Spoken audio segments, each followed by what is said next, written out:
परिवार को, उस लड़की को न्याय नहीं मिलेगा। आगे आगे हम हाल में नहीं, सड़क पे हम उतरेगी। हाथरस की लड़की आखिरी लड़की नहीं थे दलित परिवार से। SC/ST prevention of atrocities act strictly follow करे और जल्दी से जल्दी न्याय दिलाए। ये बाल विवाह हमारी देश में क्यों हो रही है? क्या सरकार भी ऐसे तमाशा कर रही है महिलाओं के साथ? पिछले साल 100 रुपया दिया है तो इस साल सिर्फ 70 रुपया दे रही है। मुसलमान महिला को सोशल मीडिया के अंदर ही ऑप्शन कर रही है, बेच रही है। बात ऐसा है कि हाथरस के बारे में सब चीज इधर बताया, क्या है हाथरस और उसको क्या हो गया, इसके बाद की प्रक्रिया, न्याय की प्रक्रिया, उस न्याय के प्रक्रिया के बारे में भी इधर बताया है। एक कानून, क्योंकि हाथरस की उस बच्ची दलित परिवार से है, इसलिए उसकी case SC/ST prevention of atrocities act के तहत, यानी दलित और आदिवासी के खिलाफ जो अत्याचार होती है, इसके खिलाफ एक कानून है, उस कानून के तहत इस केस को डील करना है। तो उसी के अनुसार उस कानून के जो अंदर जो बताया है वो समय क्रम भी पालन करने का है, और मगर वो समय क्रम का पालन नहीं हुआ है और आज 1 साल हो रही है। वो न्याय की प्रक्रिया आज भी धीरे धीरे रुक के आगे बढ़ रही है। तो जिस रफ्तार से ये आगे बढ़ रही है वो देखते हुए हमें लग रहा है कि और बहुत साल हमें इसी प्रकार हर एक साल के बाद ऐसा मीटिंग हम करेंगी, मगर वो परिवार को, उस लड़की को न्याय नहीं मिलेगा। इसलिए हम खास कर सरकार को, यूपी की सरकार को खास कर और जो SC/ST कमीशन को भी स्पेशली खास कर हमें ये बताने के लिए आज के दिन दिन में हम ये बता रहे कि ये कानून के तहत क्या बताया गया है, 60 दिन के अंदर जो प्रोसेस करना है और जल्दी से जल्दी न्याय दिलाने की बात कहा है, तो उसी के अनुसार ये इसका कार्यक्रम होना चाहिए। नहीं तो आगे हम हाल में नहीं, सड़क पे हम उतरेगी। क्योंकि इधर बताया, एक हाथरस की लड़की आखिरी लड़की नहीं थे दलित परिवार से कि इसी प्रकार का घिनौनी जो हरकत से, जो रेप की वजह से उनका डेथ हो गया, मौत हो गया। दिल्ली के अंदर हाल ही में 8 साल की और 9 साल की 2 बच्चियों के साथ, वो भी दोनों दलित परिवार का, कैसे क्या हो गया उनके साथ, ये हमारी सामने है, दिल्ली की जनता के सामने है। और इधर बताया हर दिन 9 महिला का, जो दलित परिवार की 9 महिला, चाहे वो छोटी उम्र का हो चाहे बड़े उम्र का हो, मगर 9 रिपोर्ट किया हुआ 9 लड़कियां या महिला दलित परिवार का, उसके साथ ये घिनौनी हरकतें हो रही, उनके साथ रेप हो रही है कम से कम। तो ये एक चीज़ है। तो हम सरकार से हमारी विरोध हम रजिस्टर करती हूँ और हम मांग करती हूँ जल्दी से जल्दी SC/ST prevention of atrocities act strictly follow करे और जल्दी से जल्दी न्याय दिलाए। और दूसरी बात है कि ये हमारे देश में कौन हमारे साथ है, महिला के साथ कौन है, खास कर दलित महिला के साथ कौन है, ये हम यदि देखेगा तो या तो देश की सरकार हमारे साथ नहीं, देश की जो कोर्ट कचहरी हमारे साथ नहीं, कोई हमारी उस तरीके का कोई ताकतें, कोई इंस्टीट्यूशन हमारी महिलाओं की साथ नहीं, खास कर जो दलित महिला के साथ नहीं है। ये भी हम देख रहे, देखो ना, अभी हाल ही में राजस्थान की हम सब कांग्रेस की सरकार है, उस कांग्रेस की सरकार ने एक अमेंडमेंट, एक संशोधन लाया जो बाल विवाह के एक कानून है उसको रोकने का, मगर उसमें एक संशोधन लाके हम सबको बुद्धू मान रही है वो राजस्थान की कांग्रेस की सरकार। उन्होंने बोला है कि हर जिला में और हर ब्लॉक में अभी एक दफ्तर खोलेंगी ऐसा जो बाल विवाह हो रही है उसका रजिस्ट्रेशन के लिए।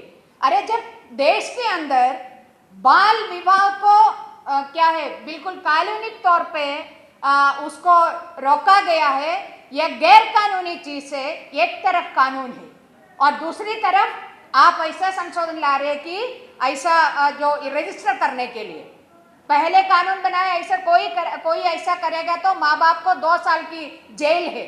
और दूसरी बना रहे हर जगह पे हर ब्लॉक में हम दफ्तर खोल रही है आप बाल विवाह का जो रजिस्ट्रेशन के लिए।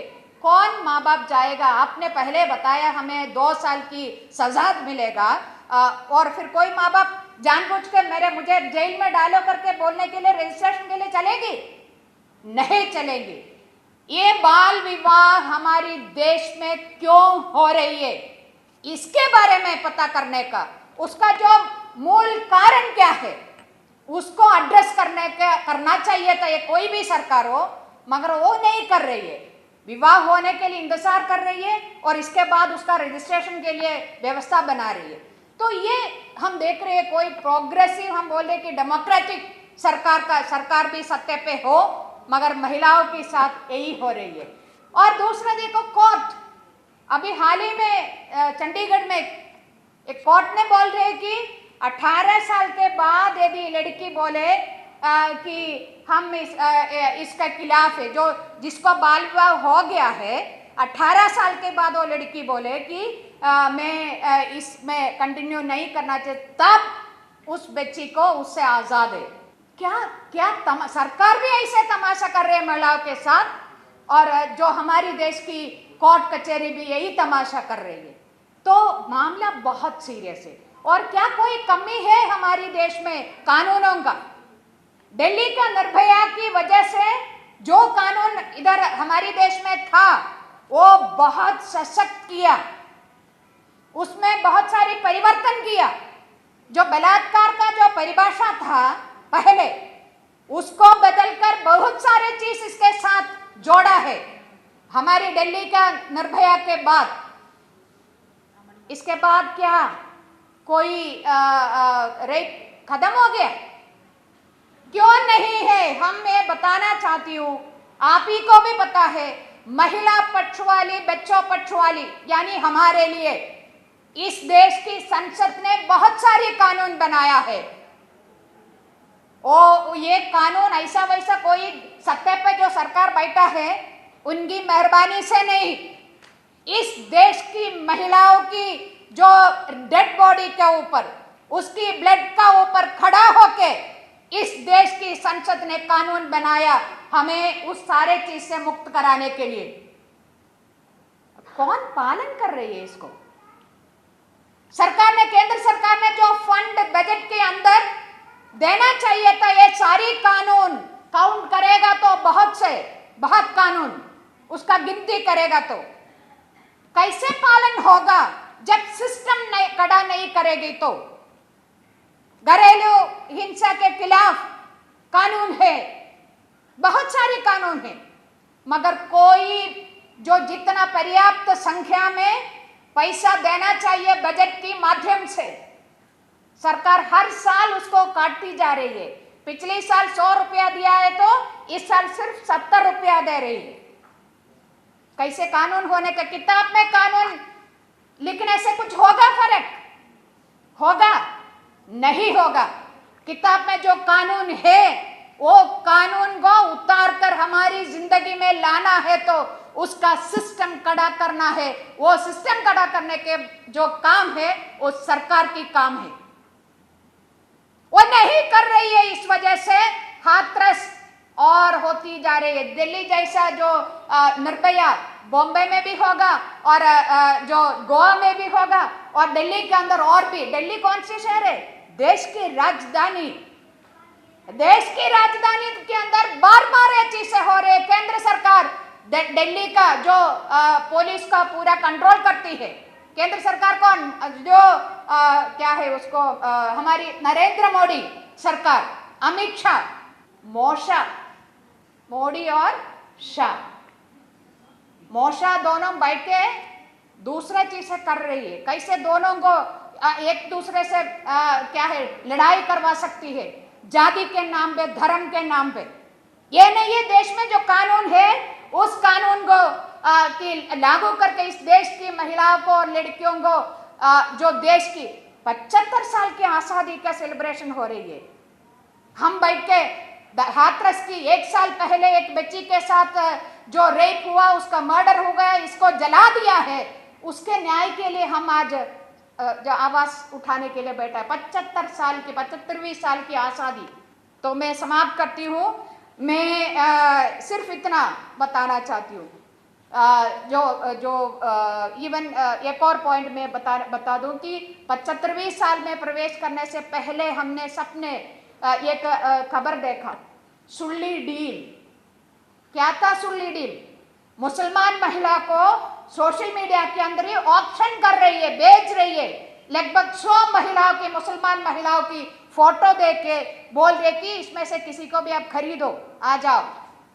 सोशल मीडिया के अंदर 75वीं साल की आजादी में प्रवेश कर रही थी हम, तब हमारी देश की महिला को बेच रहे।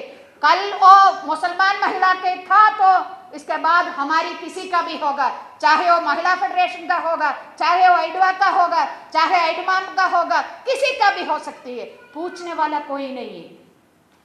इसलिए क्या करना है, क्या करना है, ये मैं समझती हूँ। आज की अब्रामी आज की प्रोग्राम जैसे हमने इसको विजुअलाइज किया है कि कोई एक दलित संगठन की अकेले की बात नहीं है। इस देश की सभी जिन ताकतों को न्याय की बात सबकी बात है। अभी तक हम सबने अलग अलग तरीके से अलग अलग चेंबर में बैठ के हमने बहुत सारे किया, हमने देखा, तो हम सब ऐसा क्या है कॉलर पकड़ कर अरे हमारी प्रोग्राम बहुत बड़ी थे।